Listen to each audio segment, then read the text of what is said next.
Assalamualaikum warahmatullahi wabarakatuh.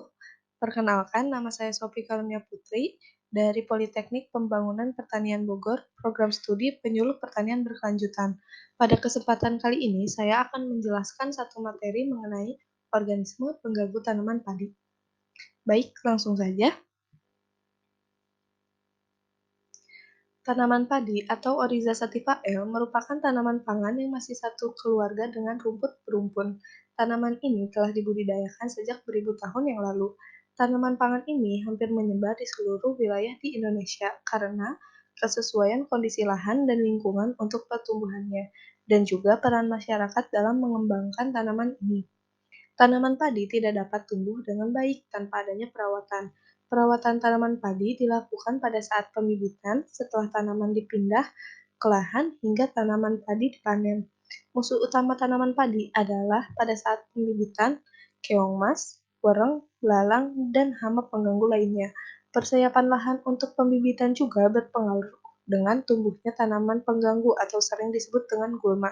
Tanaman padi yang telah dipindah ke lahan memiliki kerentanan lebih karena jarak tanam dan juga jumlah tanaman yang ditanam per lubang tanam tidak banyak. Selanjutnya adalah organisme pengganggu tanaman. Organisme pengganggu tanaman atau OPT adalah hewan ataupun tumbuhan baik berukuran mikro ataupun makro yang mengganggu, menghambat, bahkan mematikan tanaman yang dibudidayakan. Berdasarkan jenis serangannya, OPT dibagi menjadi 3 kelompok, yaitu hama, vektor penyakit, dan gulma. Yang pertama adalah hama. Hama adalah hewan yang merusak secara langsung pada tanaman. Hama terdapat beberapa jenis, diantaranya adalah insekta, moluska, rotenda, mamalia, dan nematoda. Serangan hama sangat terlihat dan dapat memberikan kerugian yang besar apabila terjadi secara masif atau massal. Namun, serangan hama umumnya tidak memberikan efek menular, kecuali apabila hama tersebut sebagai vektor suatu penyakit. Kemudian, yang kedua adalah penyakit. Vektor penyakit atau biasa disebut sebagai faktor pembawa penyakit adalah organisme yang memberikan gejala sakit, menurunkan imunitas, atau mengganggu metabolisme tanaman sehingga terjadi gejala abnormal pada sistem metabolisme tanaman tersebut. Beberapa penyakit masih dapat ditanggulangi dan tidak memberikan efek serius apabila imunitas tanaman dapat ditingkatkan atau varietas yang ditanam tersebut toleran terhadap penyakit yang menyerangnya. Namun, terdapat pula penyakit yang memberikan efek serius pada tanaman dan menyebabkan kematian. Beberapa vektor penyakit pada tanaman adalah virus, bakteri, dan cendawan.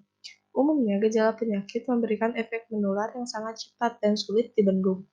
Beberapa penyakit yang sering menyerang tanaman padi diantaranya adalah blas, hawar daun, bakteri, bercak coklat, dan tunggul.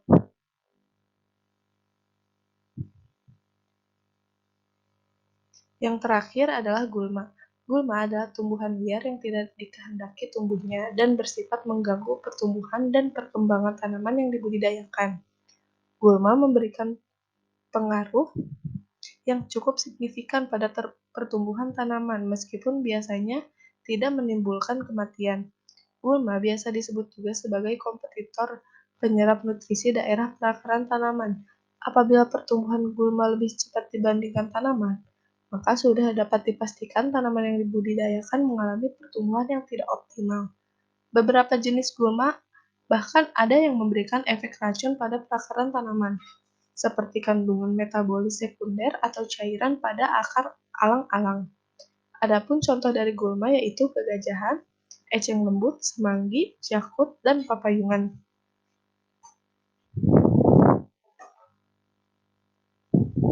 Mungkin sekian penjelasan materi dari saya, kurang lebihnya saya mohon maaf. Terima kasih atas perhatiannya. Wassalamualaikum warahmatullahi wabarakatuh.